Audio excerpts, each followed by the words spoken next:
സിക്കിമിൽ tunnel ദുരന്തത്തിൽ മരിച്ച കോട്ടയം പാമ്പാടി സ്വദേശി അനീഷ് മോഹന്റെ മൃതദേഹം അല്പസമയം മുമ്പാണ് നെടുമ്പാശ്ശേരി വിമാനത്താവളത്തിൽ എത്തിച്ചത്. ഇപ്പോൾ മൃതദേഹം ബന്ധുക്കൾക്ക് കൈമാറി എന്ന വിവരമാണ് ഈ ഘട്ടത്തിൽ നൽകാനുള്ളത്. നോർക്ക പ്രതിനിധികളും പഞ്ചായത്ത് അധികൃതരുമൊക്കെ വിമാനത്താവളത്തിൽ, ബന്ധുക്കളടക്കം രാവിലെ മുതൽ തന്നെ വിമാനത്താവളത്തിലുണ്ട്. ഉച്ചയ്ക്ക് ശേഷമാണ് അനീഷിൻ്റെ സംസ്കാര ചടങ്ങുകൾ നിശ്ചയിച്ചിരിക്കുന്നത്. നേരത്തെ പറഞ്ഞതുപോലെ നാഷണൽ തെർമൽ പവർ കോർപ്പറേഷനിലെ ഉയർന്ന ഉദ്യോഗസ്ഥൻ, സീനിയർ ജിയോളജിസ്റ്റ് കൂടിയാണ് മരിച്ച അനീഷ്. ഈ ദുരന്തത്തിൽ ഏതാണ്ട് 25ഓളം പേർ കൊല്ലപ്പെട്ട ഒരു പശ്ചാത്തലം ഉണ്ടായിരുന്നു. ഏക മലയാളി, ദുരന്തത്തിൽ ഉൾപ്പെട്ട ഏക മലയാളി അനീഷാണ്. ഇപ്പോൾ ദൃശ്യങ്ങളിൽ കാണുന്നത് അനീഷിൻ്റെ മൃതദേഹം വഹിച്ചുകൊണ്ടുള്ള ആംബുലൻസ് പുറത്തേക്ക് വരുന്നതാണ്. നവമി ദിനേശ് വിവരങ്ങളുമായി ചേരും. നവമി, നമ്മളുടെ നേരത്തെ പറഞ്ഞതുപോലെ ബന്ധുക്കളും ഭാര്യയും ഒക്കെ ഒപ്പമുണ്ടായിരുന്നു എന്നാണ് മനസ്സിലാകുന്നത്. എന്തൊക്കെയാണ് മറ്റു വിവരങ്ങൾ?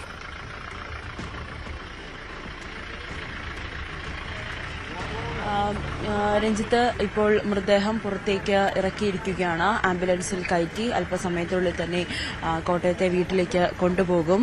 നമ്മൾ നേരത്തെ പറഞ്ഞതുപോലെ തന്നെ ഒരു നാട് മുഴുവനും ഏറെ വേദനയോടുകൂടി തന്നെയാണ് അനീഷിന്റെ മരണവിവരം അറിഞ്ഞത്.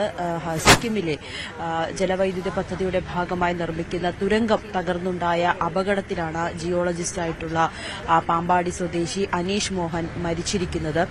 ഇപ്പോൾ മൃതദേഹം ആംബുലൻസിൽ കയറ്റിയ മൃതദേഹത്തിന്റെ ദൃശ്യങ്ങളാണ് നമ്മളിപ്പോൾ കാണുന്നത്.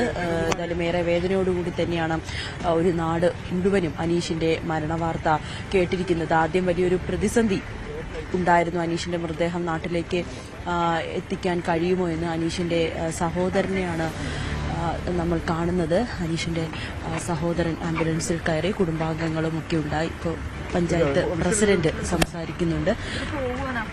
ഞങ്ങൾ ഈ കൂടെ പോയില്ലേ ബ്ലോക്കായി പോകും. ഇവിടുന്ന് ഞങ്ങളുടെ കണക്കൂട്ടിൽ 10-10:30 ആകുമ്പോഴത്തേക്കിന് ബോഡി വെള്ളൂരുള്ള വീട്ടിലെത്തിക്കാൻ പറ്റും.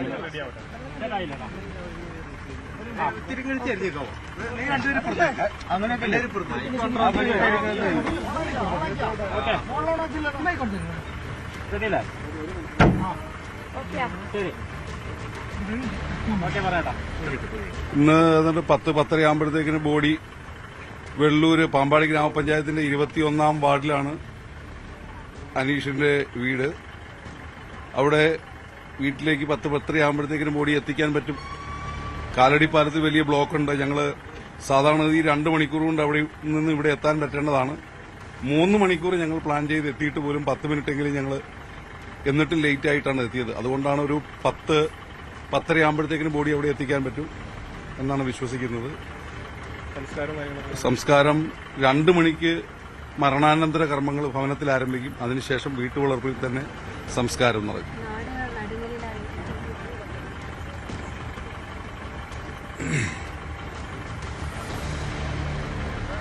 കഴിഞ്ഞ ദിവസം തന്നെ നിങ്ങൾ പത്രവാർത്തകളിൽ ഒക്കെ ആയിട്ട് നിങ്ങളുടെ വാർത്തകളിൽ കൂടി ഒക്കെ കണ്ടിട്ടുണ്ടാവും. അനീഷ് ഒരു എക്സ്ട്രാ ഓർഡിനറി ആയിട്ടുള്ള ഒരാളായിരുന്നു. വളരെ പൊട്ടൻഷ്യലുള്ള ഒരു ചെറുപ്പക്കാരൻ, നന്നായിട്ട് എഴുതുന്ന, നന്നായിട്ട് വായിക്കുന്ന, ശാസ്ത്ര ലോകത്തേക്ക് വളരെ കൗതുകത്തോടുകൂടി കണ്ടിരുന്ന, അതേപ്പറ്റിയിട്ട് വലിയ അപഗ്രഥനം നടത്തി അദ്ദേഹം ഒരു ബ്ലോഗറായിരുന്നു. പക്ഷേ വളരെ കഴമ്പുള്ള കാര്യങ്ങൾ പഠിച്ച് പുതിയ തലമുറയ്ക്ക് ശാസ്ത്രീയമായി കൂടുതൽ വിവരവും അവഗാഹവും നൽകുന്ന വിധത്തിൽ പഠനം നടത്തിയാണ് അദ്ദേഹത്തിന്റെ പോസ്റ്റുകളെല്ലാം യൂട്യൂബിൽ പോസ്റ്റ് ചെയ്തിരുന്നത് എന്നുള്ളതാണ് സത്യം. വിദേശത്തൊക്കെ പോകണമെങ്കിൽ വളരെ സാധ്യതകൾ ഉണ്ടായിരുന്ന ചെറുപ്പക്കാരൻ നാടിനോടുള്ള സ്നേഹത്തിലൂടെ നിന്നിരുന്നു എന്നുള്ളതാണ് സത്യം. സർക്കാർ പ്രതിനിധികൾ, മന്ത്രിമാർ ഉൾപ്പെടെയുള്ളവർ അവിടെ എത്തിച്ചേരും. അനീഷിന്റെ സഹോദരൻ ബിനീഷുമായിട്ടും ഭാര്യ സംഗീത, ഭാര്യ സഹോദരൻ ഉൾപ്പെടെയുള്ളവർ സിക്കിമിൽ പോയിരുന്നു. അവരെല്ലാം ഇപ്പോൾ ഇവിടെ എത്തിച്ചേർന്നിട്ടുണ്ട്. സംഗീതയുടെ സഹോദരനും അനീഷിന്റെ സഹോദരനുമാണ് ഇപ്പോൾ ആംബുലൻസിൽ കയറിയിട്ടുള്ളത്. മുഖ്യമന്ത്രി അദ്ദേഹത്തിന്റെ ഓഫീസിൽ നിരന്തരമായി ബന്ധപ്പെട്ടിരുന്നു. ഡൽഹിയിലുണ്ടായിരുന്ന MP അഡ്വക്കേറ്റ് ഫ്രാൻസിസ് ജോർജ് നിരന്തരമായി ബന്ധപ്പെടുന്നുണ്ടായിരുന്നു. ഈ ഓഫീസൊക്കെ കോർഡിനേറ്റ് ചെയ്യുന്നതിനായിട്ട് നമ്മുടെ MLA അഡ്വക്കേറ്റ് ചാണ്ടി ഉമ്മന്റെ നിരന്തരമായ ഇടപെടലും 1 അവറിൽ ഉള്ള മോണിറ്ററിംഗും ഉണ്ടായിരുന്നു. അവിടെ നിന്ന് ഇവിടെ കൊണ്ടുവരുന്നതൊന്നും ഇപ്പോൾ ഈ ആംബുലൻസ് ഉൾപ്പെടെ ഏർപ്പാടാക്കിയിരിക്കുന്നത് നോർക്ക റൂട്ട്സ് ആണ്. വീട്ടുവരെ കൊണ്ട് എത്തിക്കുന്നതിനുള്ള എല്ലാവിധ ക്രമീകരണങ്ങളും ചെയ്തതും അതിന്റെ ചെലവെല്ലാം ഏറ്റിരിക്കുന്നതും സംസ്ഥാന സർക്കാരും നോർക്ക റൂട്ട്സുമാണ്.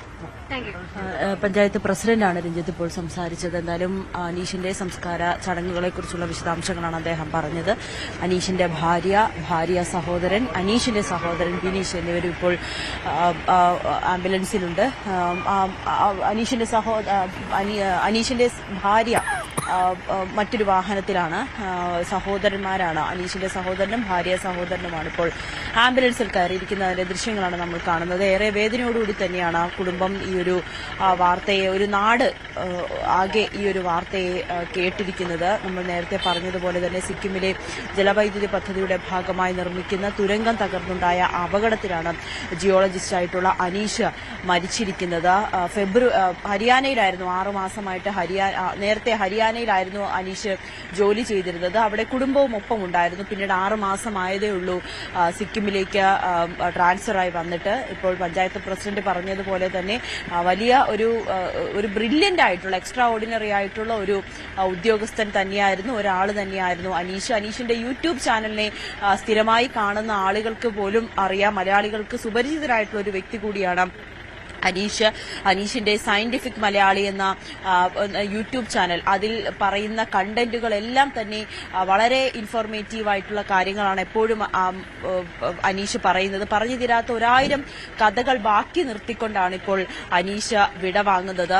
ഈ സയന്റിഫിക് മലയാളികളെ അടുത്തറിഞ്ഞ മലയാളി എന്ന യൂട്യൂബ് ചാനലിലൂടെ അനീഷിനെ കണ്ടവർക്ക് ആർക്കും തന്നെ ഈ ഒരു മരണവാർത്ത വിശ്വസിക്കാൻ കഴിയാത്തതാണ്. അങ്ങനെ ഏറെ വേദനയോടുകൂടി തന്നെയാണ് അനീഷ് മോഹന്റെ മരണവാർത്ത കുടുംബം അറിയുന്നത്. ഇത് അറിഞ്ഞതോടുകൂടി തന്നെ, അനീഷിന്റെ മരണവാർത്ത അറിഞ്ഞതോടുകൂടി തന്നെ കുടുംബം അങ്ങോട്ടേക്ക് തിരിച്ചിരുന്നു, സിക്കിമിലേക്ക് പോയിരുന്നു. പിന്നീട് അവിടെ വെച്ച് മൃതദേഹം തിരിച്ചറിയുകയും തുടർന്നുള്ള നടപടികൾക്ക് വേണ്ടിയിട്ട് ചില കാലതാമസം വേണ്ടി വന്നു. പക്ഷേ പിന്നീട് വളരെ വേഗത്തിൽ നോർക്കയും സർക്കാരും ഒക്കെ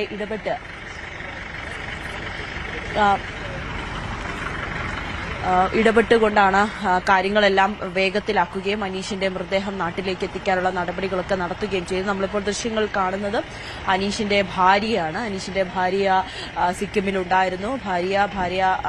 ഭാര്യയുടെ സഹോദരനും അനീഷിന്റെ സഹോദരനും ഒക്കെ സുഹൃത്തുക്കളും സിക്കിമിലുണ്ടായിരുന്നു. അവരൊക്കെ സർക്കാരിന്റെ ഒക്കെ ഇടപെടൽ കൊണ്ട് തന്നെയാണ് അവർക്ക് വേഗം നാട്ടിലേക്ക് അനീഷിന്റെ മൃതദേഹം എത്തിക്കാൻ കഴിഞ്ഞത്.